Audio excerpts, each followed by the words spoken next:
অনিয়রলের audio book পরিবেশনায় আজকের নিবেদন বেগম রোকেয়ার লেখা একটি অগ্রন্থিত প্রবন্ধ চাষার দুঃখ। খেতে খেতে পুইডা মরিরে ভাই, পাছায় জোটে না তেনা, বউয়ের পৈছা বিকাই তবু ছেইলা পায় না দানা। শুনিতে পাই ১৫০ বৎসর পূর্বে ভারতবাসী অসভ্য বর্বর ছিল।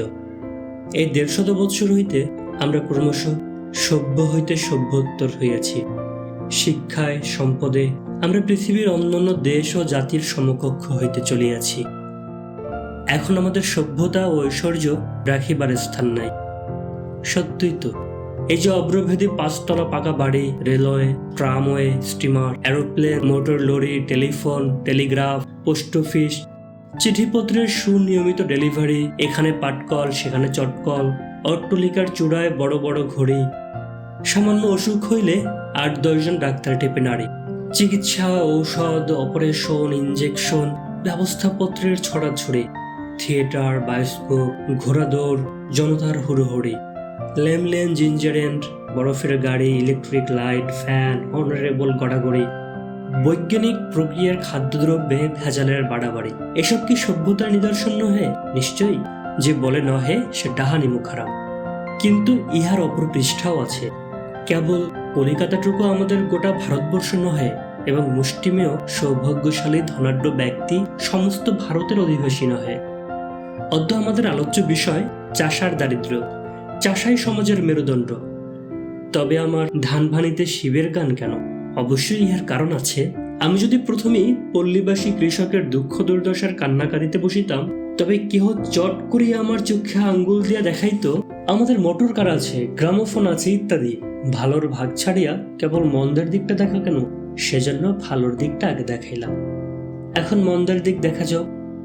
ওই যে চটকল আর পাটকল, এক একটা জুট মিলের কর্মচারীগণ মাসিক ৫০০ কিংবা ৭০০ টাকা বেতন পাইয়া নবাবী হালে থাকে, নবাবী চালে চলে।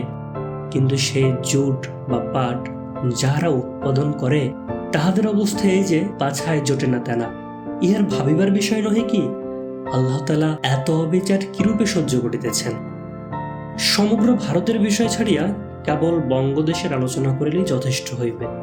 একটি চাউল পরীক্ষা করিলেই হাড়ি ভরা ভাতের অবস্থা জানা যায়। আমাদের বঙ্গভূমি সুজলা সুফলা শস্য শ্যামলা, তবু চাষার উদারে অন্ন নাই কেন? ইহার উত্তর শ্রদ্ধাস্পদ রবীন্দ্রনাথ ঠাকুর দিয়েছেন। ধান্য তার, বসুন্ধরা যার। তাই তো, অভাগা চাষা কে? সে কেবল খেতে খেতে পুইডা মরিবে, হাল বহন করিবে আর পাট উৎপাদন করিবে। তাহা হইলে চাষার ঘরে যে মারাই ভরা ধান ছিল, গোয়াল ভরা গরু ছিল, উঠান ভরা মুরগি ছিল, এ কথার অর্থ কি? ইহা কি শুধুই কবির কল্পনা? না, কবির কল্পনা নহে, কাব্য উপন্যাসও নহে, সত্য কথা। পূর্বে সব ছিল, এখন নাই। আরে এখন যে আমরা সভ্য হইয়াছি, ইহাই কি সভ্যতা? সভ্যতা কি করিবে? ইউরোপের মহাযুদ্ধ সমস্ত পৃথিবীকে সর্বশান্ত করিয়াছে, তা বঙ্গীয় কৃষকের কথা কি? আমি উপযুক্ত উত্তরে সন্তুষ্ট হইতে পারি না, কারণ ইউরোপীয় মহাযুদ্ধ ৭ বছরের ঘটনা। ৫০ বছর পূর্বেও কি চাষার অবস্থা ভালো ছিল? দু একটি উদাহরণ দেখাই। বাল্যকালে শুনিতাম টাকায় ৮ সের সরিষার তেল পাওয়া যাইত, আর টাকায় ৪ সের ঘেরত। যখন টাকায় ৮ সের সরিষার তেল ছিল, তখনকার একটা গল্প বলি। কৃষক কন্যা জমিরনের মাথায় বেশ ঘন ও লম্বা চুল ছিল। তার মাথায় প্রায় আধ পোয়াটার তেল লাগিত। সেজন্য যেদিন জমিরন মাথা ঘষিত, সেদিন তাহার মা তাকে রাজবাড়ি লইয়া আসিত। আমরা তাকে তেল দিতাম। হা অদৃষ্ট! যখন ২ গন্ডা পয়সায় ১ সের তৈল পাওয়া যাইত, তখনও জমিরনের মাতা কন্যার জন্য ১ পয়সার তেল জুটাইতে পারিত না। এই তো ৩০ থেকে ৩৫ বছর পূর্বে বেহার অঞ্চলে ২ সের খেসারির বিনিময়ে কৃষক পত্নী কন্যা বিক্রয় করিত। ২৫ বছর পূর্বে উড়িষ্যার অন্তর্গত কণিকা রাজ্যের অবস্থা এই ছিল যে, কৃষকেরা ভাতের সহিত লবণ ব্যতীত অন্য কোনো উপকরণ সংগ্রহ করিতে পারিত না। শুটকি মাছ পরম উপাদায় ব্যঞ্জন বলিয়া পরিগণিত হইত। তখন সেখানে টাকায় ২৫ থেকে ২৬ সের চাউল ছিল। সাতভায়া নামক সমুদ্র তীরবর্তী গ্রামের লোকেরা পান্তা ভাতের সহিত লবণও জোটাইতে পারিত না। তাহারা সমুদ্র জলে চাল ধুইয়া ভাত রাঁধিয়া খাইত। রংপুর জেলার কোনো কোনো কৃষক এত দরিদ্র যে টাকায় 25 চাল পাওয়া সত্ত্বেও ভাত না পাইয়া লাউ, কুমড়া প্রভৃতি তরকারি ও পাট শাক, লাউ শাক ইত্যাদি সিদ্ধ করিয়া খাইত। পরিধান করিত কি শুনিবেন? পুরুষেরা বহু কষ্টে স্ত্রী লোকদের জন্য 8 হাত কিংবা 9 হাত কাপড় সংগ্রহ করিয়া নিজেরা কৌপিন ধারণ করিত। শীতকালে দিবাভাগে মাঠে মাঠে রৌদ্র যাপন করিত। রাত্রিকালে শীতের অসহ্য বোধ হইলে মাঝে মাঝে উঠিয়া পাট খড়ে জ্বালাইয়া আগুন পোহাইত। বিচালি শয্যায় শয়ন করিত। অথচ এই রংপুর ধান্য ও পাটের জন্য প্রসিদ্ধ।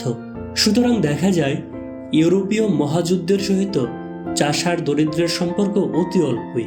যখন টাকায় 25 চাউল ছিল তখনও তাহারা পেট ভরিয়া খাইতে পারে নাই। এখন টাকায় 3 থেকে 4 সেল চাল হওয়া সত্ত্বেও তাহারা অর্ধানশনে থাকে।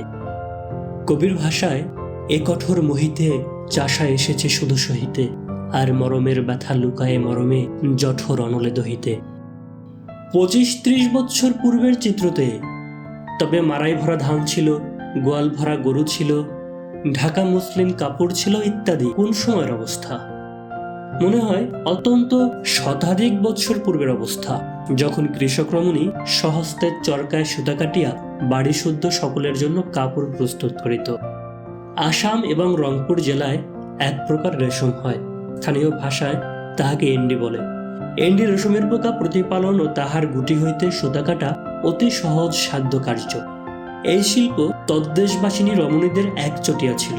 তাহারা এ উহার বাড়ি দেখা করিতে যাইবার সময় টেকো হাতে লইয়া সুতা কাটিতে কাটিতে বেড়াইতে যাইত। এন্ডি কাপড় বেশ গরম এবং দীর্ঘকাল স্থায়ী হয়। ইহা ফ্লানেল হইতে কোনো অংশে ন্যূন নহে, অথচ ফ্লানেল অপেক্ষা দীর্ঘস্থায়ী। একখানি এন্ডি কাপড় অবাধে 40 বৎসর টেকে। 4-5 খানি এন্ডি চাদর থাকিলে লেপ, কম্বল, কাঁথা কিছুরই প্রয়োজন হয় না। ফলকথা, সেকালে রমণীগণ হাসিয়া খেলিয়া বস্ত্র সমস্যা পূরণ করিত। সুতরাং তখন চাষা অন্য বস্ত্রের কাঙ্গাল ছিল না। তখন কিন্তু সে অসভ্য বর্বর ছিল। এখন তাহারা সভ্য হইয়াছে, তাই শিরে দিয়া বাঁকা তাজ ঢেকে রাখে টাক, কিন্তু তাহাদের পেটে নাই ভাত। প্রশ্ন হইতে পারে, সভ্যতার সহিত দারিদ্র বৃদ্ধি হইবার কারণ কি? কারণ যেহেতু আপাত সুলভ মূল্যে বিবিধ রঙিন ও মিহি কাপড় পাওয়া যায়, তবে আর চরকা লইয়া ঘর ঘর করিবে কেন? বিচিত্র বর্ণের জুট ফ্লানেল থাকিতে বর্ণহীন এন্ডি বস্ত্র ব্যবহার করিবে কেন? পূর্বে পল্লীবাসিনীগণ খাড় প্রস্তুত করিয়া কাপড় কাচিত। এখন তাহাদের কাপড় ধুইবার জন্য হয় ধোপার প্রয়োজন, নয় সোডা। 4 পয়সায় সোডায় যে কার্যসিদ্ধি হয়, তাহার জন্য আর কষ্ট করিয়া খাড় প্রস্তুত করিবে কেন? এই রূপে বিলাসীরা শিরায় শিরায় ধমনীতে ধমনীতে প্রবেশ করিয়া তাহাদিগকে বিষে জর্জরিত করিয়া ফেলিয়াছে। ওই যে পাছায় জোটে না তেনা, কিন্তু মাথায় ছাতা, এবং সম্ভবত পায়ের জুতাও আছে। বউয়ের পয়সা বিকায়, কিন্তু তবু বেলোয়ারের চুড়ি থাকে। মুটে মজুর ট্রাম না হইলে 2 পদ নড়িতে পারে না। প্রথম দৃষ্টিতে ট্রামের ভাড়া 5টা পয়সা অতি সামান্য বোধ হয়, কিন্তু ওই যাইতে আসিতে 10 পয়সা লাগিয়া গেল। এই রূপে 2টি পয়সা 4 পয়সা করিয়া ধীরে ধীরে সর্বস্ব হারা হইয়া পড়িতেছে। বিলাসিতা ওরফে সভ্যতার সঙ্গে সঙ্গে অনুকরণ প্রিয়তা নামক আরো একটা ভূত তাহাদের স্কন্ধে চাপিয়াছে। তাহাদের আর্থিক অবস্থা সামান্য একটু সচ্ছল হইলেই তাহারা প্রতিবেশী বড়লোকদের অনুকরণ করিয়া থাকে। তখন চাষার বৌঝির যাতায়াতের জন্য সাওয়ারি চাই, ধান ভানিবার জন্য ভাড়ানি চাই ইত্যাদি। এরূপ ভুরি ভুরি দৃষ্টান্ত আছে। সর্বঙ্গী ব্যথা, ঔষধ দিব কোথা? আরেকভাবে বলা যায়, এ বনহির শত শিখা কে করিবে গণনা? অতঃপর শিবিকা বাহকগণ পালকে স্কন্ধে লইয়া ট্রামে যাতায়াত করিলে সভ্যতার চূড়ান্ত হইবে।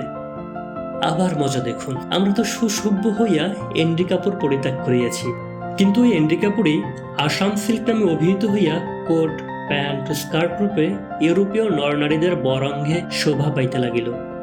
ক্রমে পল্লীবাসিনীর সভ্যতার মাত্রাধিক্য হওয়ায়, অর্থাৎ এখন আর এন্ডি পোকা প্রতিপালন করা হয় না বলিয়া এখন আর হোয়াইট অ্যাওয়ে লেডার দোকানে আসাম সিল্ক পাওয়া যায় না। কেবল ইহাই নহে, আসাম হইতে এন্ডি গুটি বিদেশ চালান যায়, তথা হইতে সূত্ররূপে আবার আসামে ফিরিয়াছে। এই তো সেদিনের কথা, বঙ্গের গভর্নর লর্ড কারমাইকেল একখানি দেশি রেশমি রুমালের জন্মস্থানের অনুসন্ধান করেন। কেহ বলিতে পারিল না সেরূপ রুমাল কোথায় প্রস্তুত হয়, কিন্তু লর্ড কারমাইকেল ইংরেজ বাচ্চা, সহজে ছাড়িবার পাত্র নহেন। তিনি রুমালটার জন্মভূমি আবিষ্কার করিয়া ফেলিলেন। পূর্বে মুর্শিদাবাদের কোনো গ্রামে ঐরূপ রেশমি রুমাল প্রস্তুত হইত, এখন আর হয় না, কারণ সে গ্রামের লোকেরা সুসভ্য হইয়াছে। ফলকথা, সভ্যতা বিস্তারের সঙ্গে সঙ্গে দেশি শিল্পসমূহ ক্রমশ বিলুপ্ত হইয়াছে। সুখের বিষয়, সম্প্রতি পল্লীগ্রামের দুর্গতি প্রতি দেশবন্ধু নেতৃবৃন্দের দৃষ্টি পড়িয়াছে। কেবল দৃষ্টিপাত যথেষ্ট নহে, চাষার দুঃখ যাহাতে দূর হয়, সেজন্য তাহাদিগকে বিশেষ চেষ্টা যত্ন করিতে হইবে। আবার সেই মারাই ভরা ধান, ঢাকা মসলিন ইত্যাদি লাভ করিবার একমাত্র উপায় দেশি শিল্প, বিশেষত নারী শিল্পসমূহের পুনরুদ্ধার। জেলায় জেলায় পাটের চাষ কম করিয়া তৎপরিবর্তে কার্পাসের চাষ প্রচুর পরিমাণে হওয়া চাই, এবং চরকা ও এন্ডি সুতার প্রচলন বহুল পরিমাণে হওয়া বাঞ্ছনীয়। আসাম এবং রংপুরবাসিনী ললনাগণ এন্ডি পোকা প্রতিপালনে তৎপর হইলে সমগ্র বঙ্গদেশের বস্ত্রক্লেশ লাঘব হইবে। পল্লী গ্রামে সুশিক্ষা বিস্তারের চেষ্টা হওয়া চাই। গ্রামে গ্রামে পাঠশালা আর ঘরে ঘরে চরকা ও টেকো হইলে চাষার দরিদ্র ঘুচিবে।